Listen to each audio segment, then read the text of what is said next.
Hi, it's me, Amira.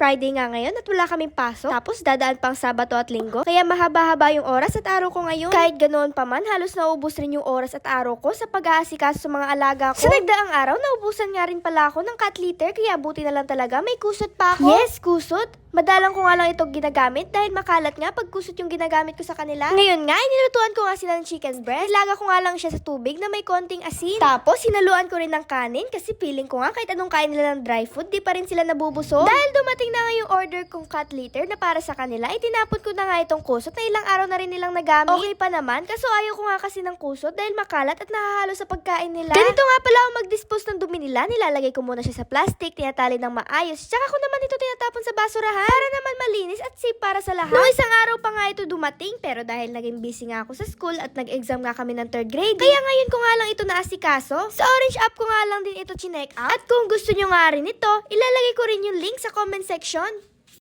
Pagkatapos ko nga isalin yung cat litter sa lagayan nila, natapos ko na rin linisan at kutskusin yung kulungan nila. Ito pala yung kulungan ng mga pusa ko. Diyan ko nga lang sila kinukulong kasi wala pa talaga akong pambili ng maayos na kulungan para sa kanila. Okay naman at komportable naman sila dyan. Basta lagi lang nililinisan. Sa mga nagtatanong nga kung bakit lagi kong kinukulong yung mga alaga ko, halos lahat kasi kami nakalmot na dito sa bahay. Hindi naman talaga sila nangangalmot. Pag may hawak ka lang na bagay, bigla ka lang lulundagan sa paa. Siguro akala nila nilalaro mo sila. Pagkatapos naman ay ginamot ko naman itong isang alaga ko na si Mueza. Kasi naglalagas nga yung balahibo niya at nagkakaroon siya ng parang kalbo. Halos lahat nga ng mga alaga ko ay nagkakaroon sila ng ganon. Hindi ko nga alam kung anong tawag doon. Pero gumaling naman sila sa gamot na binili ko. Effective naman yung gamot na ginagamot ko sa mga alaga ko. Ini-sprayan ko nga lang yung mismong parte na nakakalbo umaga at gabi. Ganun nga lang ginagawa ko. Tapos nakikita ko na tinutubuan na sila ng balahibo. Story time nga muna tayo. Alam niyo ba na 12 piraso itong mga napulot kong pusa? Kahit ganun pa man, inalagaan ko sila at pinapakain ng maayos. At binigyan ko nga sila ng kanya-kanyang mga pangalan. Kaso yung iba nga sa kanila, mahina, payat, may mga sakit. Tapos sa bahay ko na lang sila inaalagaan. Tulad na nga lang ni Coco na infected yung mata. Nag-research ako kung ano ang pinakamainam na gamot para sa kanya at nabilhan ko naman siya. Akala ko talaga makakasurvive siya. Inalagaan at talagang ginamot ko talaga siya para masiguradong mabubuhay siya. Tapos ito naman si Oreo,